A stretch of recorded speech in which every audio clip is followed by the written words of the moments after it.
I walked into our family restaurant supply business office at 9:30 on a Tuesday morning expecting to grab some invoices from my desk. Instead, I heard my mother's voice cutting through the conference room like a blade. "Randy's just good with your hands, not your brain. Jessica has the vision this company needs."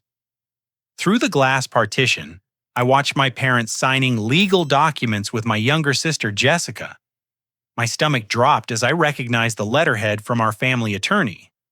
They were transferring full ownership to her without telling me. For 3 years, I'd worked 60-hour weeks without pay rebuilding client relationships after our near bankruptcy. The papers were already signed. I stood frozen outside that conference room for what felt like an eternity, watching my parents shake hands with Jessica like they'd just closed the deal of their lives. My sister wore her best navy blazer and that confident smile she'd perfected during her MBA program at State University, the same smile that had charmed professors and landing her dean's list recognition for 2 consecutive semesters. When they finally noticed me standing there, the room fell silent. My father, Tom, a 68-year-old man who'd built this business from nothing 30 years ago, couldn't meet my eyes. His weathered hands, scarred from decades of loading warehouse equipment, fidgeted with his coffee cup. Mom Carol straightened her shoulders and lifted her chin with that familiar defensive posture I'd seen countless times growing up. "Randy, we need to talk," she said, her voice carrying that tone she used when explaining why Jessica got the bigger bedroom or the newer car. I stepped into the conference room, my work boots heavy against the polished floor. The mahogany table was covered with documents bearing official seals and legal stamps, transfer of ownership papers, corporate restructuring forms, new management agreements, all bearing Jessica's signature in elegant cursive, the same handwriting that had graced honor roll certificates throughout high school. "You're giving her the business," I said, my voice steadier than I felt. Jessica leaned back in her chair, fingers drumming against her leather portfolio. At 25, she possessed the kind of polished confidence that came from academic success and internship programs at Fortune 500 companies. Her blonde hair was pulled into a perfect bun, not a strand out of place despite the morning humidity that left my own brown hair looking disheveled. "It's not giving Randy," she corrected. "It's strategic succession planning. This company needs modern leadership and forward-thinking vision to compete in today's marketplace." I stared at my parents, searching their faces for some sign of hesitation or regret. Mom's gray eyes held firm resolve, while Dad's weathered features showed exhaustion and resignation. These were the same people who'd called me their miracle worker when I single-handedly prevented bankruptcy 3 years ago. "I've been working here since I graduated college," I said. "Mechanical engineering degree. Remember, I've rebuilt every supplier relationship we lost during the financial crisis. I redesigned our entire warehouse system to increase efficiency by 40%. I personally delivered emergency orders during blizzards to keep clients happy." Mom waved her hand dismissively. "That's exactly what we mean, honey. You're wonderful with your hands fixing things and moving boxes. But Jessica understands business strategy, market analysis, and growth projections. She has an MBA. The words hit like physical blows. Wonderful with my hands. As if my engineering degree was equivalent to a high school shop class. As if the relationships I'd rebuilt through personal dedication and technical expertise were just manual labor. "Show him the presentation," Dad said, quietly speaking for the first time since I'd entered the room. Jessica opened her laptop with practiced efficiency, revealing a PowerPoint presentation titled, "Modernizing Operations for Competitive Advantage." Slide after slide displayed projected revenue increases, market expansion strategies, and digital transformation initiatives. Graphs showed potential growth trajectories that would double our current client base within 5 years. "I've identified key inefficiencies in our current operations," she explained, clicking through charts and statistics. "We're leaving money on the table by maintaining outdated relationship-based sales models instead of implementing modern customer relationship management systems. Our warehouse operations could be streamlined through automation and computerized inventory tracking. I watched her presentation with growing dismay. Every efficiency she wanted to eliminate represented relationships I'd carefully rebuilt. Every automation she proposed would eliminate jobs held by loyal employees who'd stayed with us through the bankruptcy crisis. "What about Marcus?" I asked. "He supervised our warehouse for 15 years. What about Angela in the office?" "She knows every client personally." Jessica's expression remained professionally neutral. Workforce optimization is part of any successful transformation. We'll retain employees whose skills align with our modernized operations. The clinical language couldn't mask the reality. She was planning to fire people who'd been like family to me, people who'd worked extra hours without complaint when we couldn't afford overtime, people who'd taken temporary pay cuts to keep the business afloat. "I've already scheduled meetings with potential investors," Jessica continued. "Companies that specialize in supply chain modernization are very interested in partnerships that could expand our geographical reach and increase operational efficiency." I felt the walls closing in around me. This wasn't just about ownership transfer. This was about transforming everything I'd worked to rebuild into something completely different. Something that would erase the personal touch and genuine relationships that had saved us from bankruptcy. "The decision is final, son," Dad said, his voice heavy with finality. Jessica's education and modern perspective give her advantages we didn't have when we started this business. Times have changed. I looked around the room one more time, seeing my family with new clarity. Mom's proud expression as she gazed at Jessica. Dad's resigned acceptance of decisions he didn't fully understand. Jessica's confident satisfaction at achieving her goal of corporate control. Then came the moment that shattered everything I thought I knew about my place in this family. Jessica reached into her briefcase and pulled out another folder, this one marked with my name.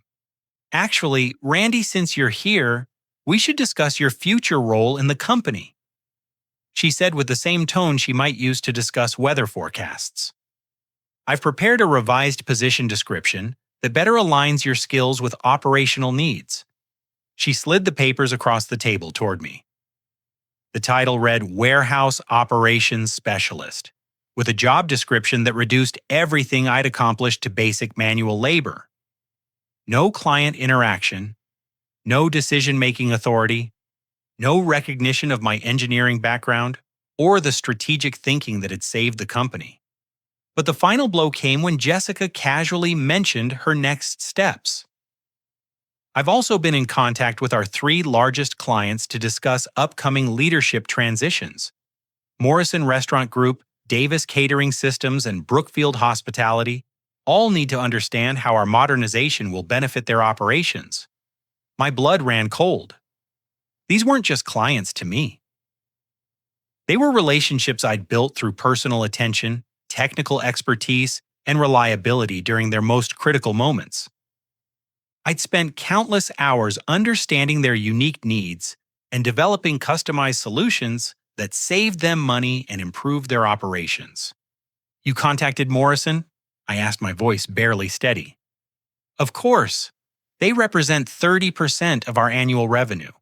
They need assurance that our transition won't disrupt their service quality." The room spun around me as I realized the full scope of what was happening. Not only was I being demoted to warehouse work, but Jessica was already dismantling the client relationships that represented my life's work. Relationships built on trust, technical knowledge, and personal commitment that couldn't be replaced with MBA theories and PowerPoint presentations. I stood up slowly, my mind racing with emotions I couldn't quite process. Betrayal, certainly. Humiliation, absolutely. But underneath it all, a growing sense that this moment would define everything that came next. "I need time to think about this," I said, my voice sounding strange to my own ears. Jessica nodded with professional understanding. "Take all the time you need. The transition timeline is flexible, but we'd like to implement changes within the next month." As I walked out of that conference room, I heard Mom telling Jessica how proud she was of her initiative and leadership. I heard Dad asking questions about the investor meetings and modernization timelines. I heard my sister explaining how her business education had prepared her to recognize opportunities that others might miss. What I didn't hear was anyone asking about my years of sacrifice, my technical contributions, or my role in saving the company they were so eager to transform. The next morning, I arrived at the office before dawn, just as I had for the past 3 years. The warehouse hummed with quiet efficiency, and I found myself walking through aisles of restaurant equipment that I'd personally organized and cataloged. Commercial ovens worth $50,000 each, refrigeration systems that required specialized installation knowledge, dishwashing equipment with technical specifications that most people couldn't begin to understand. I'd spent countless hours learning the intricate details of every piece of equipment we sold. Not because anyone asked me to, but because I understood that our clients depended on our expertise. When a restaurant's main cooking equipment failed during their busiest weekend, they needed someone who could recommend the exact replacement part and expedite delivery within hours, not someone who could analyze market trends. Marcus arrived at 6:30, his usual time for the past 15 years. He was a solid man in his early 50s, with graying temples and hands that showed the honest wear of physical labor. His knowledge of equipment specifications rivaled my own, and his loyalty to the company had never wavered even during the darkest days of our financial crisis. "Morning, Randy," he called out, grabbing his clipboard from the supervisor's desk. "Got that emergency order for Riverside Diner ready to load. Their walk-in cooler compressor died yesterday afternoon." I nodded, appreciating the familiar routine. This was the kind of crisis management that happened regularly in our industry. Restaurants operated on thin margins and couldn't afford extended equipment downtime. Our ability to respond quickly with the right solutions had built our reputation and secured client loyalty that couldn't be measured in spreadsheets. "Marcus, can I ask you something?" I said, joining him near the loading dock. "Shoot." "If new management decided to automate warehouse operations and reduce staff, what would you do?" His weathered face showed immediate concern. That Jessica's idea? I didn't need to answer. Marcus had worked here long enough to read between the lines. "Look, Randy, I've got 18 years until retirement," he said carefully. "This job feeds my family and puts my kids through college. But I've also seen what happens when companies prioritize efficiency over experience.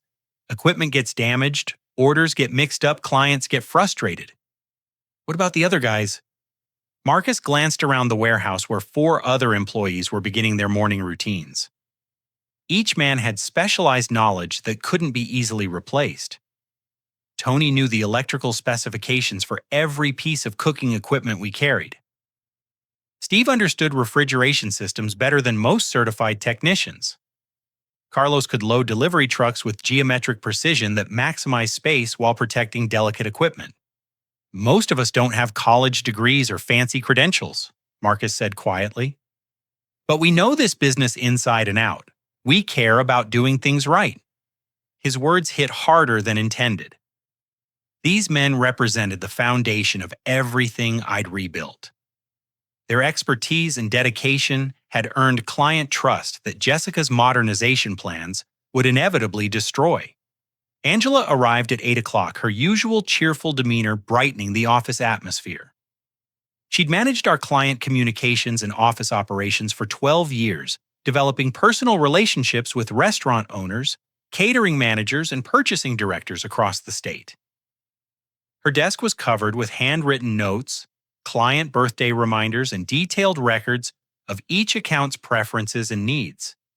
"Randy Honey Morrison Restaurant Group called yesterday afternoon," she said, settling at her desk with her morning coffee. "Derek Thompson wants to discuss their expansion project timeline. He specifically asked to speak with you about equipment specifications for their new location." My stomach clenched. Morrison represented our largest and most important client relationship. Derek Thompson, their facilities manager, had become more than a business contact over the past 2 years. He trusted my technical recommendations and relied on my understanding of their operational requirements. Did Jessica take the call? I asked. Angela's expression shifted to uncomfortable confusion. She tried to, but Derek insisted on waiting to speak with you directly. He said something about needing someone who understands their specialized ventilation requirements. The phone rang before I could respond. Angela answered with her usual professional warmth, then covered the receiver. It's Maria Santos from West Side Catering. She wants to place an order for replacement parts, but she's concerned about recent communication changes. Says the last email she received seemed different from your usual style. I took the call, spending 20 minutes discussing Maria's specific needs for her catering operation. She'd been a client for 4 years, and I'd personally helped her design kitchen layouts for 3 different locations. Our conversation covered technical details, delivery schedules, and maintenance recommendations that required deep industry knowledge and personal familiarity with her business. After hanging up, I realized that Jessica's contact with clients had already created confusion and concern. These relationships couldn't be transferred through PowerPoint presentations or professional credentials. They were built on proven expertise, reliable service, and personal trust that took years to develop. I decided to document everything I'd contributed to the company's recovery. Spreading financial records and client files across the conference table, I created a detailed timeline of my efforts since joining the business 3 years ago. The numbers told a compelling story. When I started, the company owed $200,000 to suppliers, had lost 6 major clients due to service failures, and was operating at a 30% loss. Collection agencies called daily, and our industry reputation was damaged almost beyond repair. I'd spent my first 6 months personally visiting every supplier we owed money, negotiating payment plans, and rebuilding trust through transparent communication and reliable payments. I'd redesigned warehouse layouts to improve efficiency, reducing order processing time from 48 hours to same-day service for urgent requests. I'd implemented quality control procedures that eliminated equipment damage during shipping and storage. Most importantly, I'd rebuilt client relationships through consistent excellence. Morrison Restaurant Group had returned after 18 months of working with competitors. Davis Catering Systems had increased their order volume by 60%. Brookfield Hospitality had signed an exclusive service contract that guaranteed steady revenue for the next 3 years. By lunchtime, I'd created a comprehensive presentation of my contributions: financial recovery data, client testimonials, efficiency improvements, revenue growth, evidence that contradicted every assumption my family had made about my capabilities and value. I found my parents in Dad's office reviewing Jessica's business plan and discussing implementation timelines. They looked up when I knocked, their expressions showing mild annoyance at the interruption. I wanted to share some information about my role in the company's recovery, I said, placing my documentation on Dad's desk. For the next 30 minutes, I walked them through 3 years of financial data, operational improvements, and client relationship management. I showed them before and after photographs of warehouse organization. I presented client retention statistics and revenue growth charts. I explained technical solutions I'd developed for complex equipment problems. Dad studied the numbers with growing attention, his business instincts recognizing the significance of what I was showing him. But Mom's expression remained skeptical and defensive. "This is all very nice, Randy," she said when I finished. "But you're missing the bigger picture. Jessica's education gives her strategic thinking abilities that go beyond fixing individual problems." "What strategic thinking?" I asked. "Firing experienced employees and automating relationships that took years to build." "Modernization requires difficult decisions," Dad said carefully. "Jessica understands market trends and competitive positioning that we need to consider. Do either of you understand what Morrison's expansion project involves?" I asked. "Derek Thompson needs someone who can recommend specific equipment for 15 new restaurant locations, coordinate delivery schedules that won't disrupt construction timelines, and provide technical support during installation. Jessica's business degree doesn't include knowledge of commercial kitchen ventilation requirements or electrical load calculations. Mom's defensive posture intensified. Jessica is smart enough to learn whatever she needs to know. In time to save a $3 million client relationship, the question hung in the air like smoke from a grease fire. Dad's weathered face showed the first signs of doubt I'd seen since this nightmare began. But then Jessica appeared in the doorway carrying another folder and wearing that confident smile that seemed to answer every question before it was asked. "Actually, I've been researching Morrison's requirements," she said, joining our conversation uninvited. "I've identified several equipment suppliers who offer more competitive pricing than our current vendors. Switching suppliers could increase our profit margins by 12% while reducing Morrison's costs by 8%. My heart stopped. "You want to change suppliers for Morrison's project?" "Business efficiency requires evaluating all options," she replied with academic certainty. I stared at her, realizing she had no understanding of what she was suggesting. Morrison's project required equipment from 3 specific suppliers who were the only manufacturers capable of meeting their specialized requirements. The pricing Jessica had found was probably for standard equipment that wouldn't meet Morrison's technical specifications. Jessica Morrison needs custom ventilation systems for their open kitchen concept restaurants, I explained. Only 2 companies in the country manufacture equipment with those specifications. Switching suppliers would mean completely redesigning their restaurant layouts. She waved away my concerns with academic confidence. Flexible sourcing strategies allow us to optimize cost structures while maintaining quality standards. The business school language couldn't mask her fundamental misunderstanding of our industry's technical requirements. But when I looked at my parents, I saw that they were impressed by her professional vocabulary and confident presentation. That's when I realized that no amount of documentation or evidence would change their minds. They'd already decided that Jessica's education made her superior to my experience. They'd convinced themselves that business degrees were more valuable than technical knowledge and proven results. The final blow came when Jessica casually mentioned her next steps. "I've scheduled a meeting with Morrison next week to discuss our modernization benefits and potential cost savings." Derek Thompson seemed very interested in exploring new options. My blood turned to ice. Derek Thompson hadn't shown interest in new options. He'd specifically asked to speak with me about technical requirements.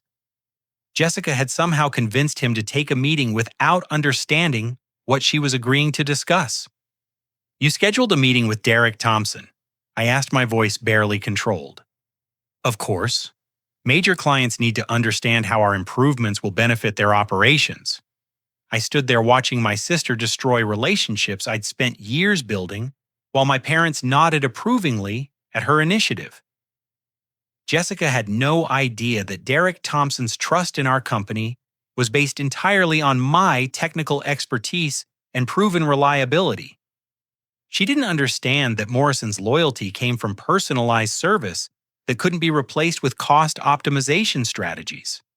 But I finally understood something crucial about my situation. My family would never acknowledge my contributions or value my expertise. They'd made their decision based on credentials rather than results theory, rather than practice potential, rather than proven capability.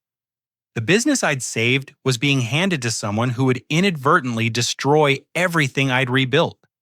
And my parents would never recognize their mistake until it was too late to fix the damage. That evening, I sat in my apartment reviewing job listings and industry contacts, realizing that my future lay somewhere beyond the family business, that no longer had room for my contributions. For the first time in 3 years, I began imagining a life where my expertise was valued and my efforts were recognized. The foundation of everything I'd believed about family loyalty and shared purpose had crumbled completely. But perhaps that destruction would create space for something better to grow. Friday morning brought gray clouds and the kind of oppressive humidity that made even simple tasks feel exhausting. I arrived at the warehouse early, hoping to find some clarity in the familiar routines of inventory management and order processing. Instead, I found Jessica waiting in the conference room with a formal agenda and 2 cups of coffee arranged on the polished table. "Randy, perfect timing," she said with professional brightness. "I've prepared materials for our discussion about your future role in the modernized company structure." She dressed for the occasion in a charcoal gray suit that probably cost more than most of our warehouse employees earned in a week. Her leather briefcase sat open beside a laptop displaying organizational charts and position descriptions. Everything about her appearance conveyed corporate authority and business school competence. I took the seat across from her, noting how she'd arranged the meeting like a job interview rather than a family conversation. The power dynamic was clear from the moment I walked into the room. I've given considerable thought to optimizing our human resources for maximum operational efficiency. She began opening a manila folder with my name printed on the tab. "Your mechanical background and hands-on experience represent valuable assets that should be properly utilized within our new framework." The language was clinically professional, designed to sound respectful, while delivering devastating news. I'd heard similar presentations during corporate downsizing meetings at engineering firms where I'd interviewed before joining the family business. "What exactly are you proposing?" I asked, though I already suspected the answer would be worse than I'd imagined. Jessica turned her laptop screen toward me, displaying an organizational chart that reduced my 3 years of management responsibility to a single box labeled Operations Specialist, buried 2 levels below her position as Chief Executive Officer. "Your new role focuses on your core competencies," she explained with consultant efficiency. "Warehouse coordination, equipment handling, and basic client support under direct supervision. This eliminates the stress of decision-making responsibilities while allowing you to contribute in areas where your skills are most naturally suited." I stared at the chart, seeing myself reduced to the level of entry-level warehouse workers, despite my engineering degree and proven leadership during the company's recovery. No authority over supplier relationships, no input on client services, no recognition of the strategic thinking that had saved the business from bankruptcy. "Who would supervise my work?" I asked. "David Peterson, our new operations consultant, will oversee all warehouse and fulfillment activities. He brings extensive experience in supply chain optimization from his previous role with a national distribution company." I'd never heard of David Peterson, but the title operations consultant suggested another expensive MBA hire who would apply theoretical knowledge to practical problems he'd never personally handled. "What about client relationships? Morrison Davis Catering, Brookfield Hospitality." Jessica's expression showed mild irritation at my questions. "Client management will transition to professional account executives who understand modern customer relationship strategies. Your technical knowledge will be available for consultation when needed, but strategic client interactions require different skill sets." The words felt like physical blows. Client relationships I'd spent years building would be handed to strangers with credentials, but no personal history or technical expertise. Morrison's Derek Thompson, who trusted my recommendations completely, would suddenly be dealing with account executives trained in generic sales techniques. "Jessica, these clients don't want account executives. They want technical expertise and personal relationships. Derek Thompson calls me directly when he has equipment problems because he knows I understand his operational requirements." She made notes on her tablet with the patience of someone explaining basic concepts to a confused child. "Relationship-based sales models are outdated in competitive markets," she said.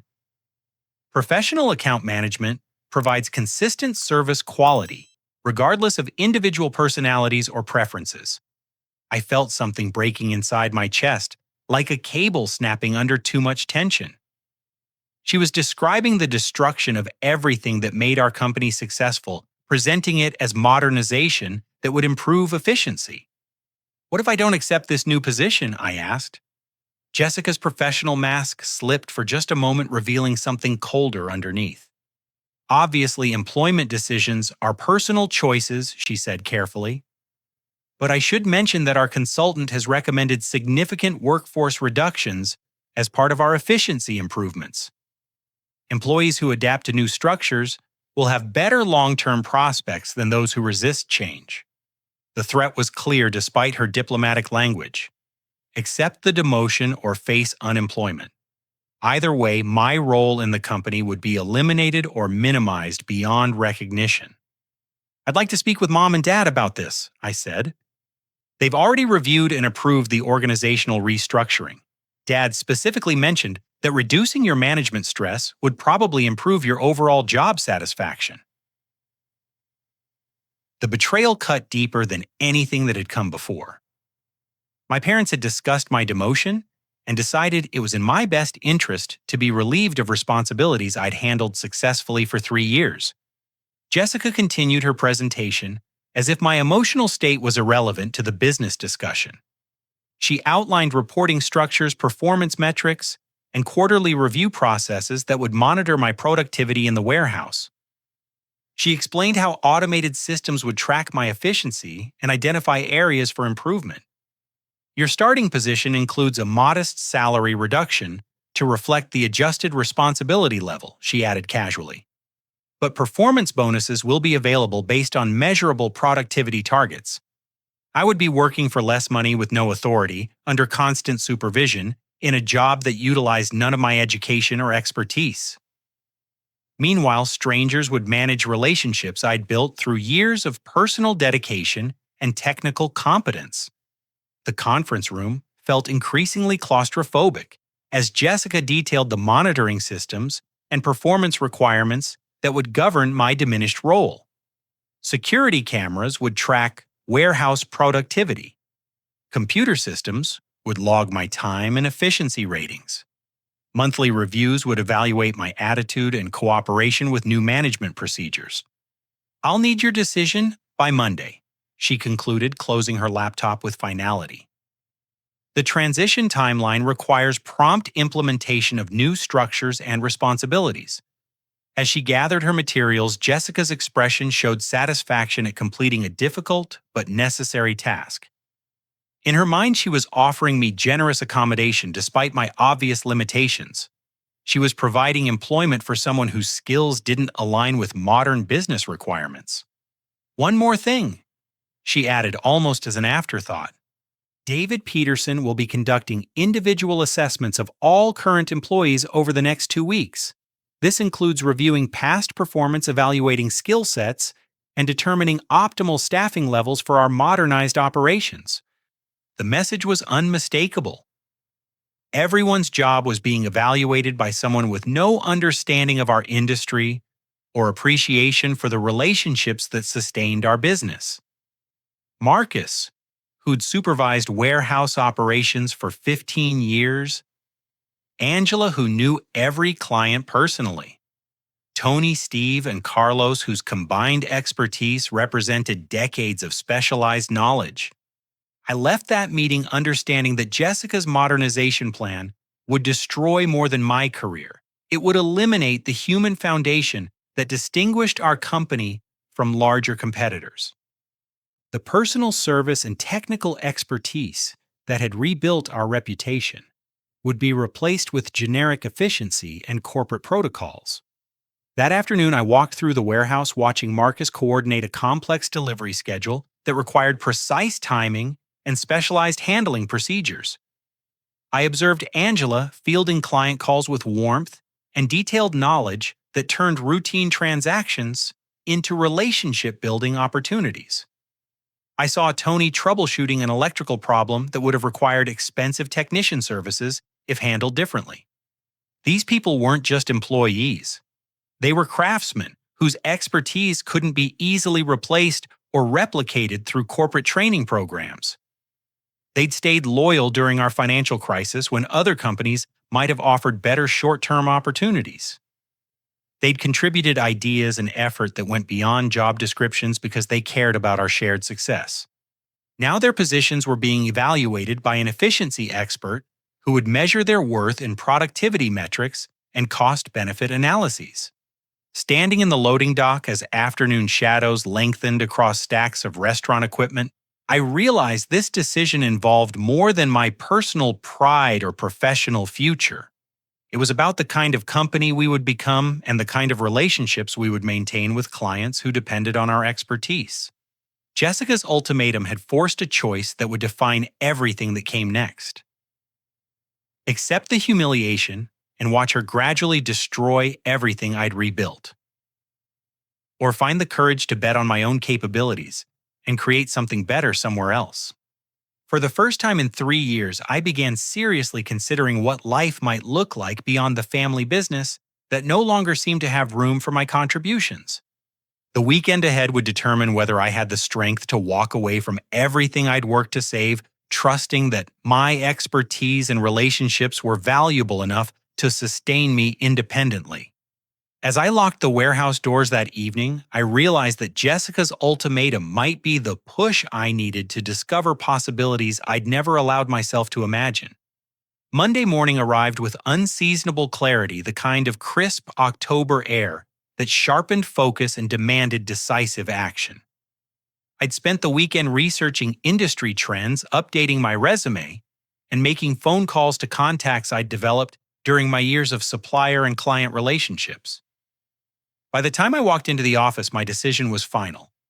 I found Jessica in the conference room with David Peterson, her newly hired operations consultant.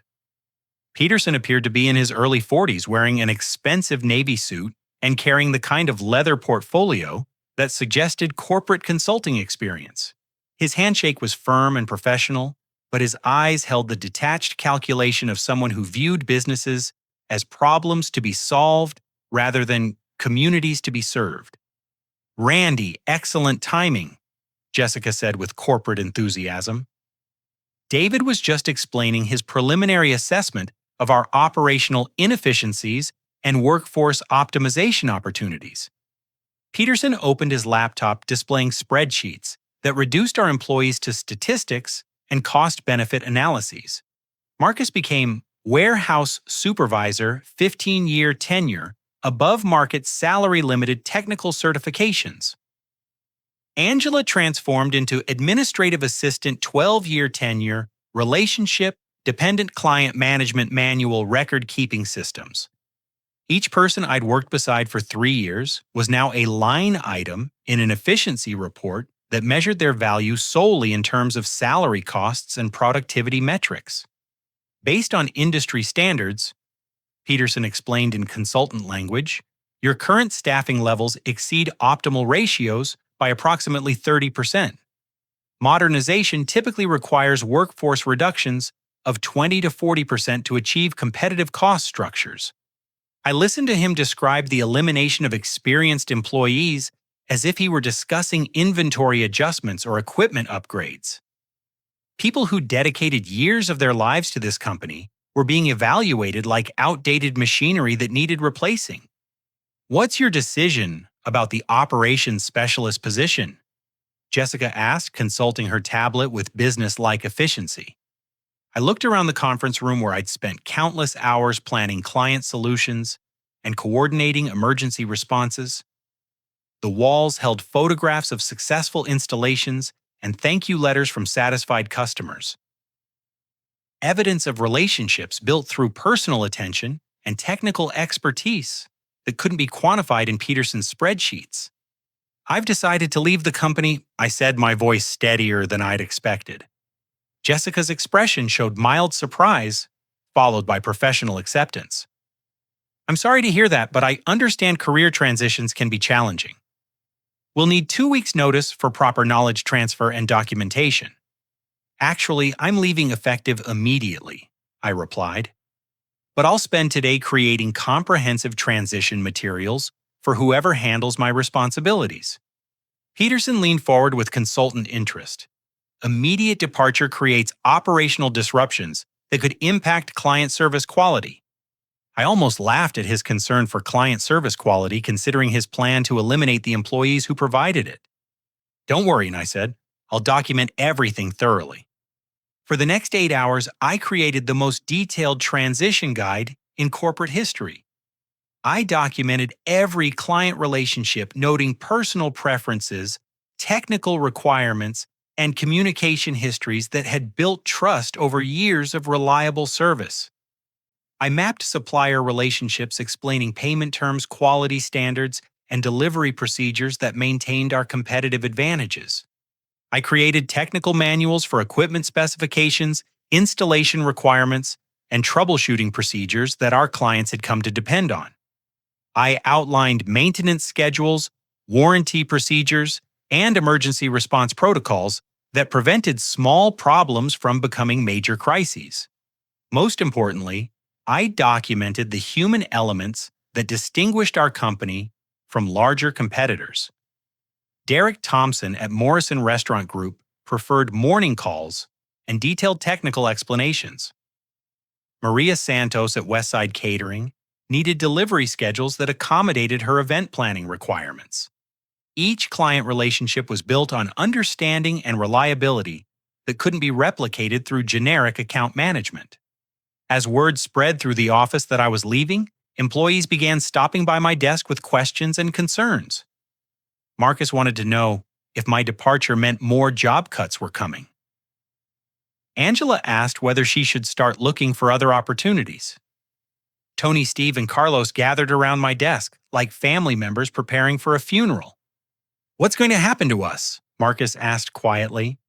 I couldn't give them honest answers without undermining Jessica's authority or damaging company morale. Instead, I provided practical advice about documenting their own contributions and maintaining detailed records of their interactions with clients and suppliers. Keep notes on everything I told them. Every client conversation, every problem you solve, every improvement you suggest. Make sure your expertise is visible and documented. Angela handed me a folder containing personal messages from several clients who'd heard about management changes. Derek Thompson had called specifically, asking about my future involvement with Morrison's expansion project. Maria Santos wanted assurance that her upcoming catering events would receive the same level of personal attention she'd grown to expect. "They're worried, Randy," Angela said. "These clients have relationships with you personally, not just with the company." I spent my final hour making phone calls to key clients explaining my departure in professional terms while assuring them of the company's continued commitment to their success. Each conversation was emotionally difficult, but I maintained diplomatic language that avoided criticizing Jessica's management decisions. Derek Thompson's reaction was the most concerning. "Randy, you've been our primary contact for 2 years. You understand our equipment requirements better than our own facilities team. How do we proceed with the expansion project without your technical input? Jessica will assign an account executive who can coordinate with your team." I replied, though the words felt hollow, even as I spoke them. "An account executive, Randy, we need someone who understands commercial kitchen ventilation systems and electrical load calculations. We need someone who can recommend solutions when problems arise during installation." His concern was justified and professional. Morrison's expansion involved 15 new restaurant locations with customized equipment requirements that demanded deep technical knowledge and proven industry expertise. "I'm sure Jessica will find someone qualified to handle your project." I said, though I knew no such person existed within the company or could be hired quickly enough to maintain project timelines. My final task was meeting with Jessica to transfer keys, company, credit cards, and access codes for various systems and facilities. She accepted these materials with professional efficiency while reviewing the transition documentation I'd created. "This is very thorough," she acknowledged, "though I suspect some of these relationship details are overstated. Professional account management should be able to handle client needs without requiring personal friendships." Her dismissal of relationship-based service revealed everything about her fundamental misunderstanding of our industry. In the restaurant supply business, personal trust and technical expertise created competitive advantages that couldn't be replicated through corporate training programs. As I packed personal items for my desk, I found myself looking at photographs and mementos from successful projects and satisfied clients. A thank you card from a restaurant owner whose grand opening I'd saved by expediting emergency equipment delivery.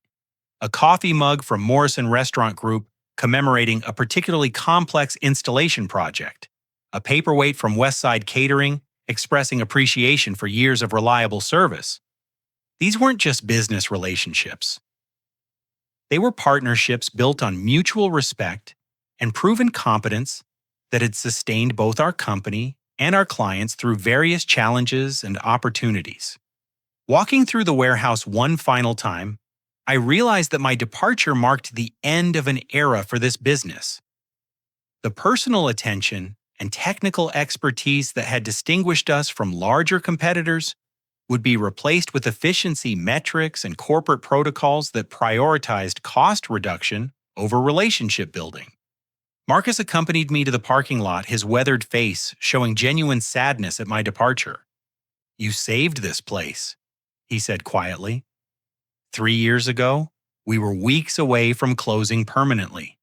You turned everything around through hard work and caring about doing things right. "The company will survive," I replied. "Jessica has good intentions and solid business education." But even as I spoke reassuring words, both Marcus and I understood that survival and success were different things. The company might maintain profitability through efficiency improvements, but it would lose the character and relationships that had made it special. Driving away from the warehouse for the last time as an employee, I felt a mixture of sadness and relief that surprised me with its intensity. Sadness for relationships I was leaving behind, and people who would face uncertain futures under new management. Relief from the constant stress of having my expertise questioned and my contributions minimized. For 3 years, I'd poured everything into rebuilding a business that my family now considered better off without my involvement. That rejection had been painful, but it had also forced me to recognize that my worth wasn't determined by their approval or appreciation. As I drove home through familiar streets lined with restaurants and catering businesses that had become clients and partners, I began allowing myself to imagine possibilities that had been unthinkable just weeks earlier. What if my expertise in industry relationships were valuable enough to sustain an independent business? What if the personal service and technical competence that Jessica dismissed as outdated were actually competitive advantages in the right context? For the first time in years, I began thinking about my future, in terms of opportunities rather than obligations. 2 weeks after my departure, the first cracks began appearing in Jessica's modernization plan. I learned about the developing crisis through Marcus, who called me on a Thursday evening sounding both frustrated and concerned. "Randy, I hate to bother you, but we've got serious problems here." He said, his voice carrying the strain of someone trying to maintain professionalism while watching everything fall apart. "What kind of problems?" "Morrison Restaurant Group called this morning with an emergency. Their main prep kitchen at the downtown location lost 2 commercial ovens overnight. Complete electrical failure, probably surge damage from yesterday's storm. Derek Thompson needs replacement units delivered and installed before tomorrow's lunch service, or they'll have to shut down for the weekend." I knew exactly what equipment Morrison needed and which suppliers could provide it on short notice. Their downtown location used specialized convection ovens with specific electrical requirements that weren't interchangeable with standard models. What did Jessica do? Marcus's frustrated sigh told me everything I needed to know before he spoke. She spent 3 hours on the phone with suppliers trying to find cheaper alternatives. Then she told Derek that modern procurement procedures require competitive bidding and approval processes that take 48 to 72 hours. My stomach dropped. Derek Thompson didn't care about procurement procedures when his restaurant was facing weekend closure. He needed immediate solutions from someone who understood his equipment requirements and could expedite emergency delivery. Derek went ballistic. Marcus continued. Started yelling about 3 years of reliable emergency service and asking why everything suddenly required committees and approval processes. Jessica kept explaining modernization benefits while his restaurant was losing thousands of dollars in revenue. This was exactly the kind of crisis I'd handled dozens of times during my tenure.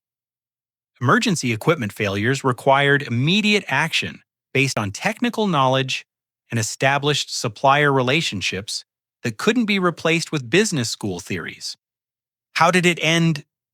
Derek hung up on Jessica and called our main number asking for you specifically. Angela had to explain that you don't work here anymore. Dead silence for about 10 seconds. Then Derek said he'd handle the problem through other suppliers. The implications were staggering. Morrison Restaurant Group represented 30% of our annual revenue, and Derek Thompson's trust had been built through years of proven emergency response. Jessica had destroyed that relationship in a single phone call by prioritizing procedures over problem solving. That's not the worst part, Marcus added. David Peterson, the consultant, told Jessica that emergency service requests should be charged premium rates because they disrupt normal operational efficiency. He recommended a surcharge structure that would double costs for same-day delivery. I felt sick listening to this account of corporate consulting, destroying practical business relationships. Emergency service wasn't an inconvenience to be monetized. It was the foundation of client loyalty that distinguished us from competitors who couldn't or wouldn't respond when customers faced genuine crises. The next morning, Angela called with more disturbing news. "Randy, honey, I know you don't work here anymore, but I thought you should know what's happening with our other clients." Her voice carried the kind of worried uncertainty that came from watching experienced systems being dismantled by people who didn't understand their purpose. Maria Santos called yesterday about her weekend catering event for 300 people. She needed confirmation that her rented warming equipment would be delivered Friday morning as scheduled. I transferred her to Jessica, who spent 20 minutes explaining our new client communication protocols and online tracking systems. What did Maria need to know? Just that the equipment would arrive on time.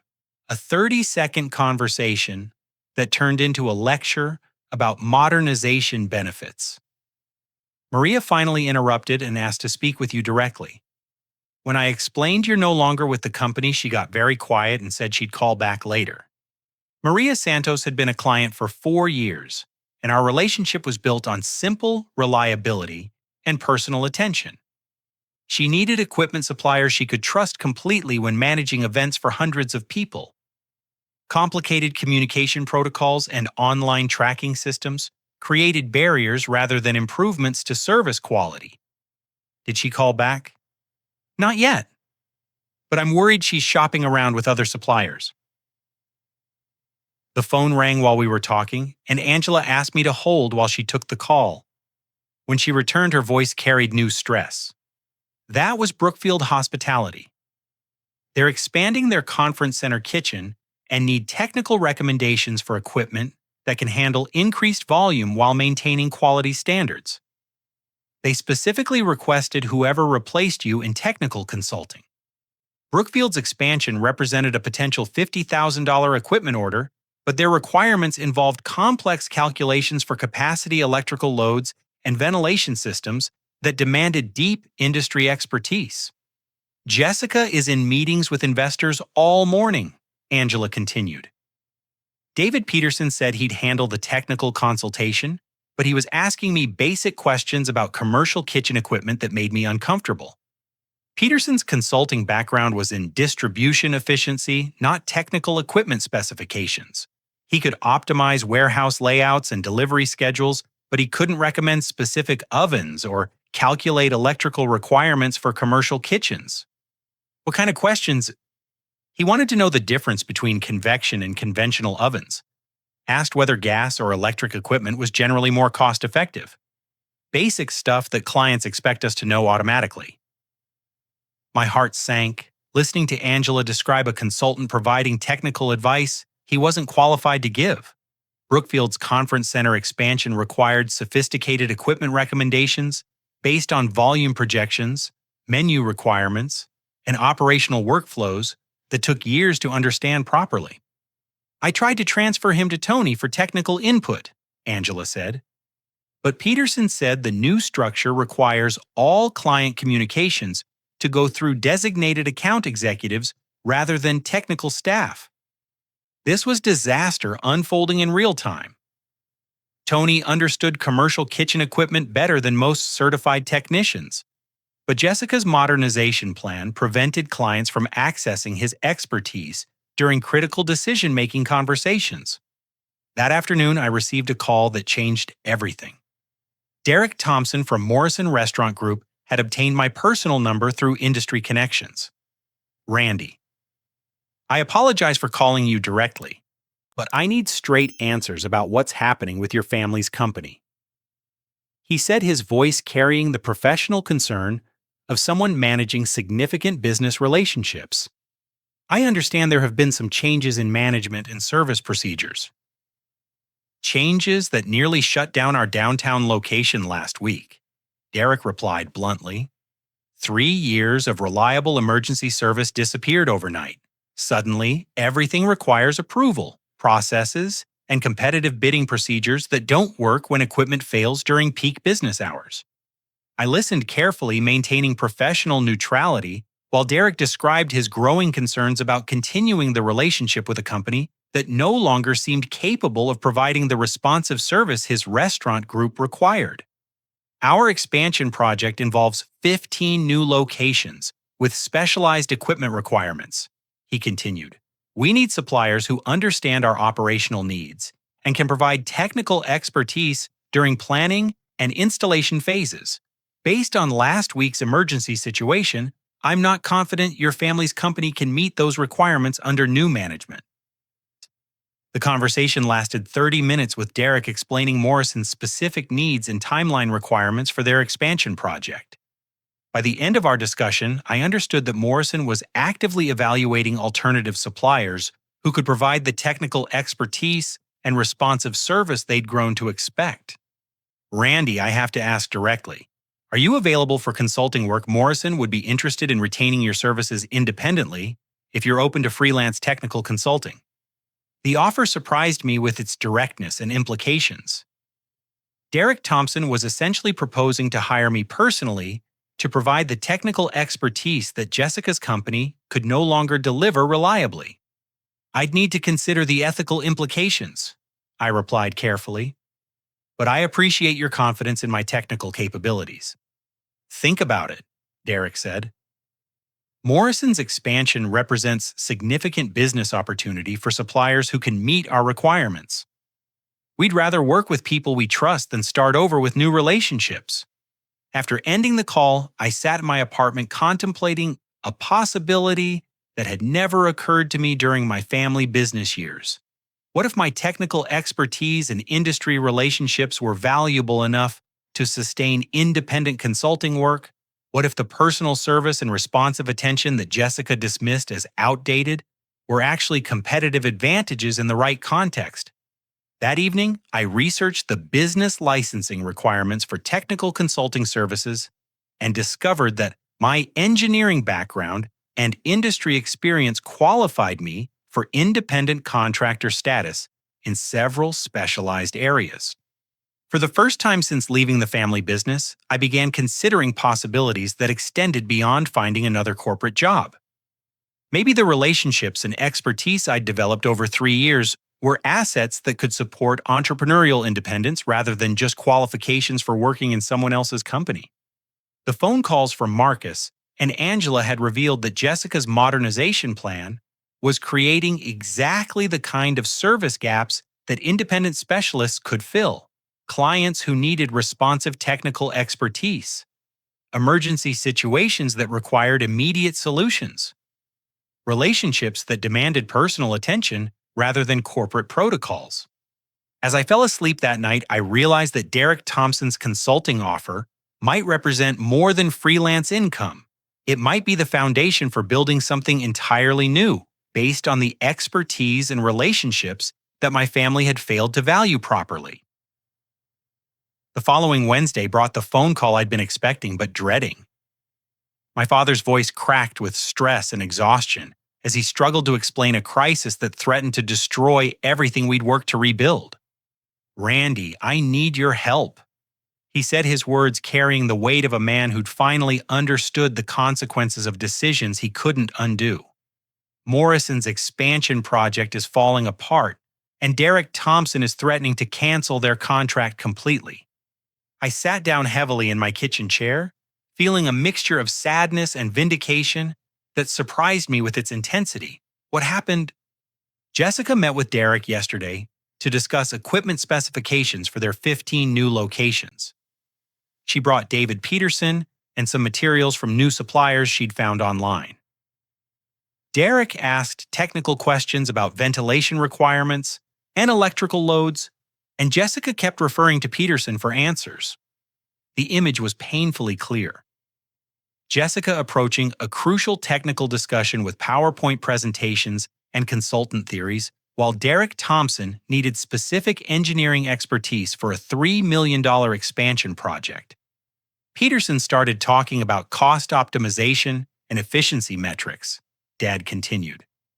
Derek interrupted and asked about BTU ratings for commercial convection ovens and whether their planned electrical service could handle the projected loads. Peterson didn't know what BTU stood for.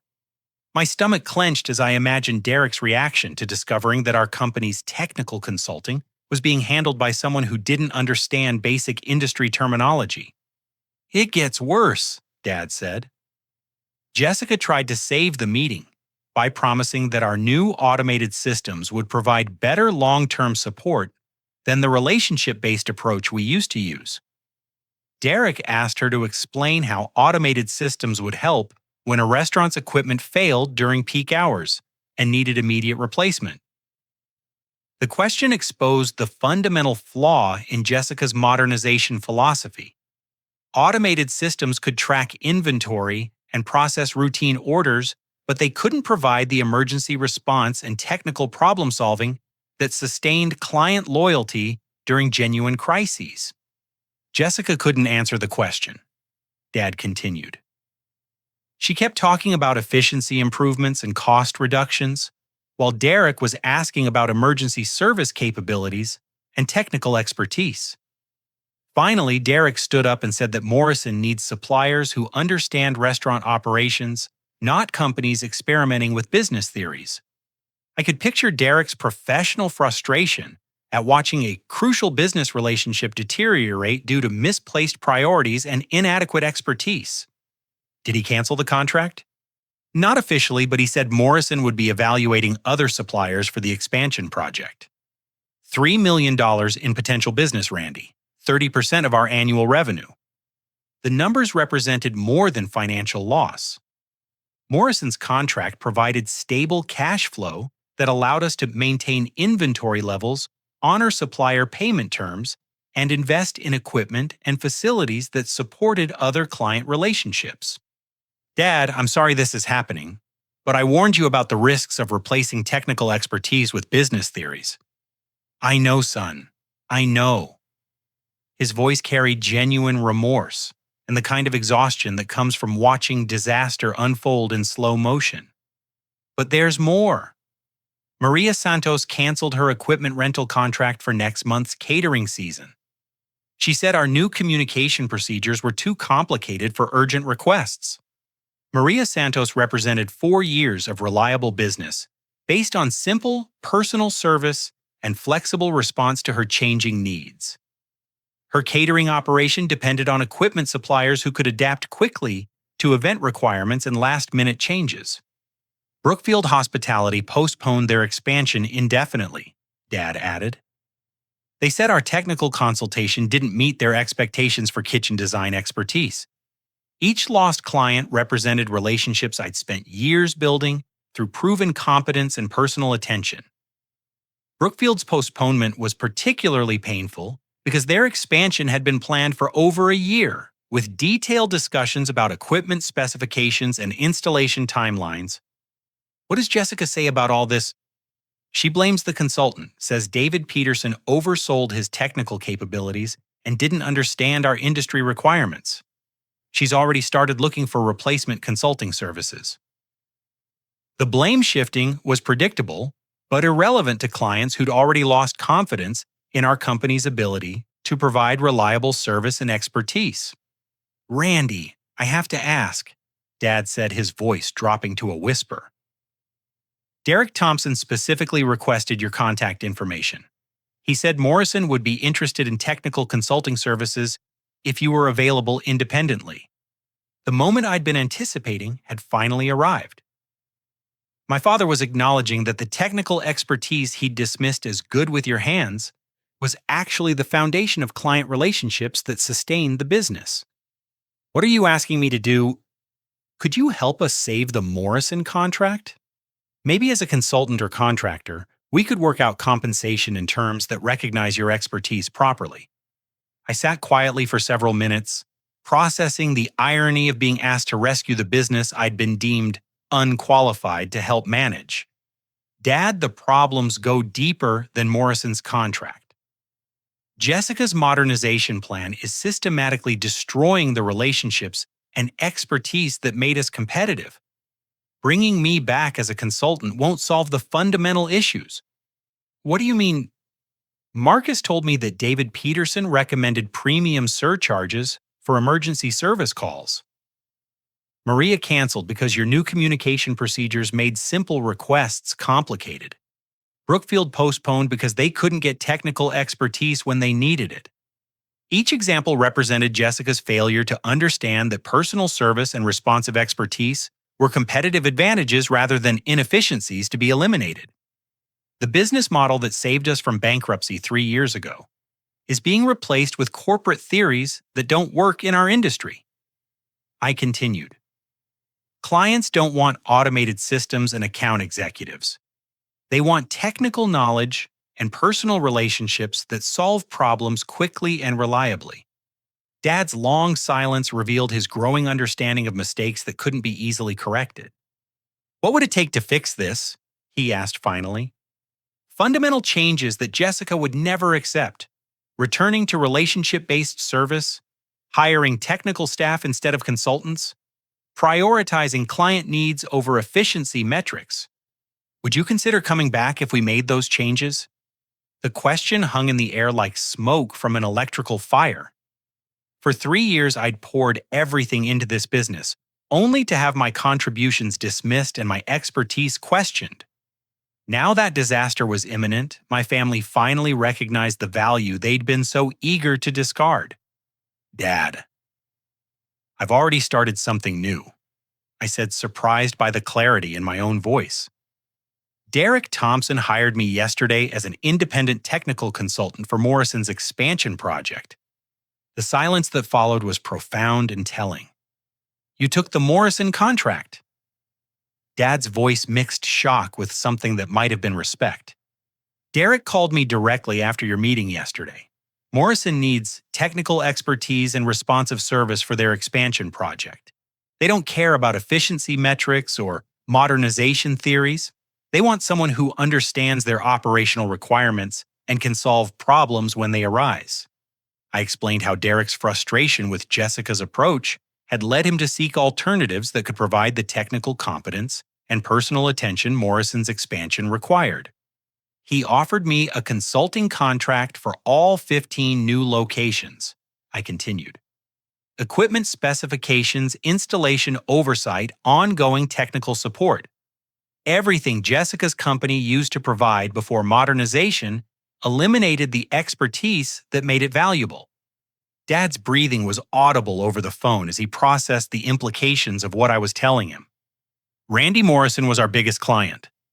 I understand that. But they need technical expertise that your company no longer provides under Jessica's management. They can't afford to gamble on consultants who don't know industry basics when they're investing millions in new locations. For the first time in our conversation, Dad seemed to grasp the full scope of what Jessica's changes had cost the business. Not just Morton's contract, but the technical foundation that distinguished us from larger competitors who offered lower prices but couldn't match our specialized knowledge and responsive service. What happens now? He asked. I don't know, Dad. That depends on whether you and Mom want to rebuild the business based on expertise and relationships, or continue pursuing efficiency theories that clients don't value. The call ended with promises to discuss options and explore possibilities. But I understood that the fundamental damage couldn't be easily repaired. Jessica's modernization had destroyed client confidence and eliminated the technical capabilities that sustained competitive advantages. As I hung up the phone, I realized that my father's call represented both vindication and opportunity. Vindication that my technical expertise and relationship building had been essential to the business success my family had attributed to other factors. Opportunity to build something new based on the same principles that had saved the family business before Jessica's theories destroyed it. Derek Thompson's consulting contract was just the beginning. If I could successfully manage Morrison's expansion project, other clients would likely follow. The personal service and technical expertise that Jessica dismissed as outdated might actually be the foundation for independent success that exceeded anything I'd achieved within the family business structure. For the first time since leaving the company, I began imagining a future built on my own terms, rather than family expectations that had never aligned with my actual contributions. 6 months later, I stood in the office of Precision Supply Solutions, my own company reviewing contracts that represented everything I'd learned about the restaurant equipment industry and the relationships that sustain successful businesses. The office was modest but professional, located in a converted warehouse that allowed me to maintain inventory while keeping overhead costs reasonable. Derek Thompson sat across from my desk, signing the final paperwork for Morrison Restaurant Group's expansion project. All 15 locations were now operational, each equipped with systems I'd personally specified and overseen during installation. The project had been completed on schedule and under budget, with 0 equipment failures during the critical opening phases. "Randy, this has been the smoothest expansion we've ever managed." Derek said, his satisfaction evident in both his expression and the generous referral bonus he'd just authorized. "Your technical expertise and hands-on approach saved us at least 6 months of delays and probably $100,000 in change orders." The success of Morrison's project had exceeded my own expectations. By focusing on technical competence and personal service, rather than efficiency metrics and corporate protocols, I'd been able to provide exactly the kind of responsive expertise that restaurant operations required. "The best part," Derek continued, "is knowing that when problems arise, we can call you directly and get immediate solutions instead of navigating approval processes and consultant reviews." His comment highlighted the fundamental difference between my approach and Jessica's modernization theories. Clients valued reliability and responsiveness over organizational charts and procedure manuals. "I've already recommended your services to 3 other restaurant groups," Derek added. "They're all dealing with suppliers who prioritize cost reduction over technical expertise. There's definitely market demand for what you're providing."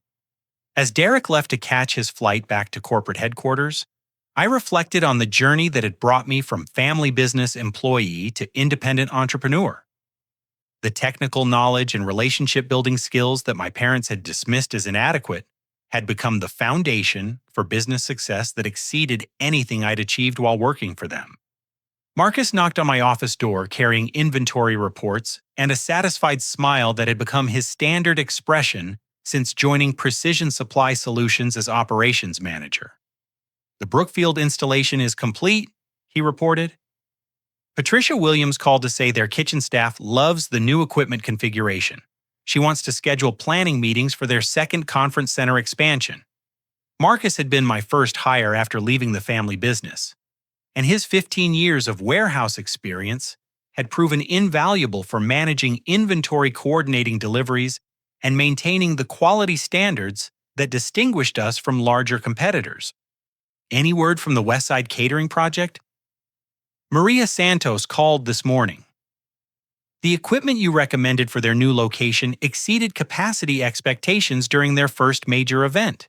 She's referring 2 other catering companies who need kitchen design consultations." Each successful project generated referrals that expanded our client base organically. The personal attention and technical expertise that had sustained these relationships during my family business years continued to create competitive advantages that couldn't be replicated through automated systems or corporate protocols. Angela entered my office carrying phone messages and the kind of organized efficiency that had made her indispensable during our transition to independent operations. "Robert Chen returned your call about the logistics partnership," she said. "He's ready to finalize the distribution agreement that will expand your delivery range to cover the entire metropolitan area." Robert had been my engineering school classmate, whose successful logistics company provided warehousing and delivery services for specialized equipment suppliers. Our partnership allowed Precision Supply Solutions to offer same-day delivery throughout a region that would have required significant capital investment to service independently. Also, Patricia Williams from the Industry Association wants to schedule a meeting about technical consulting for their Equipment Standards Committee, Angela added. "Apparently, several restaurant groups have recommended you for the position." The industry recognition represented validation that extended beyond individual client relationships. My technical expertise and practical experience were being acknowledged by professional organizations that establish standards and best practices for the entire restaurant supply industry. As afternoon shadows lengthened across my office, I reviewed the financial reports that documented 6 months of steady growth and profitable operations. Revenue had exceeded projections by 30%, driven primarily by referrals from satisfied clients who valued technical expertise and responsive service. More importantly, every employee was paid fairly for their contributions, and everyone understood how their work contributed to overall success. Marcus earned more than he had at the family business with performance bonuses tied to client satisfaction, rather than arbitrary efficiency metrics. Angela had medical benefits and retirement contributions that reflected her value as a skilled professional rather than administrative overhead. The phone rang, interrupting my review of quarterly projections. I was surprised to hear my father's voice, though his tone carried none of the desperation that had marked our last conversation. "Randy, I wanted you to know that Jessica submitted her resignation yesterday," he said without preamble. "She's taking a position with a consulting firm in Chicago." I set down my pen, processing news that was both expected and significant. "How is the business doing?" "Not well," Dad admitted with the honesty that comes from accepting unavoidable realities. "We've lost 60% of our client base over the past 6 months. The modernization approach didn't work the way Jessica expected. The failure wasn't surprising, but hearing confirmation was still sobering. Years of relationship building and reputation development had been destroyed in months of misguided efficiency improvements and consultant theories. David Peterson recommended selling the business assets and liquidating operations," Dad continued. "But your mother and I wanted to explore other options before making final decisions." I understood what he was asking without direct words. Would I consider returning to help rebuild what Jessica's management had destroyed? Would I be willing to rescue the family business again despite everything that had happened? "Dad, I appreciate your confidence, but my focus needs to remain on Precision Supply Solutions," I said carefully. "I've built something here based on the same principles that saved your business 3 years ago. The clients who trust me now depend on my continued attention and expertise." The silence that followed was thoughtful rather than disappointed. "I understand, son. You've proven that your approach works better than we recognized." Jessica's business education couldn't replace the technical knowledge and personal relationships that actually sustain this industry. His acknowledgement carried the weight of genuine recognition and regret. "There's something else I wanted to tell you," Dad added. Morrison Restaurant Group contacted us last week about equipment needs for their next expansion phase. Derek Thompson specifically mentioned that they're working exclusively with you now because you provide technical expertise and responsive service that other suppliers can't match. The irony was profound.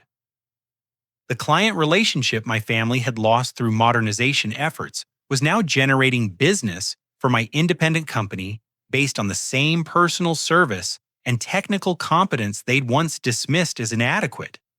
Randy, I owe you an apology for not recognizing your contributions properly. Dad said, his voice carrying emotion that surprised me. You saved our business through expertise and hard work that we should have valued more highly. Your success with your own company proves that we made serious mistakes in judgment. The apology was sincere and overdue, but it also represented acknowledgement that came too late to change the fundamental damage that had been done. I appreciate that, Dad. But I've learned that sometimes the best outcomes come from situations that initially feel like failures. We talked for another 20 minutes about industry trends, family news, and the lessons learned through difficult experiences. The conversation was more honest and respectful than any we'd shared during my years working for the family business. As evening approached, I locked the office doors and walked through the warehouse, where tomorrow's deliveries were already staged and prepared. Cases of specialized equipment bound for restaurants whose success depended partly on my technical recommendations and responsive service.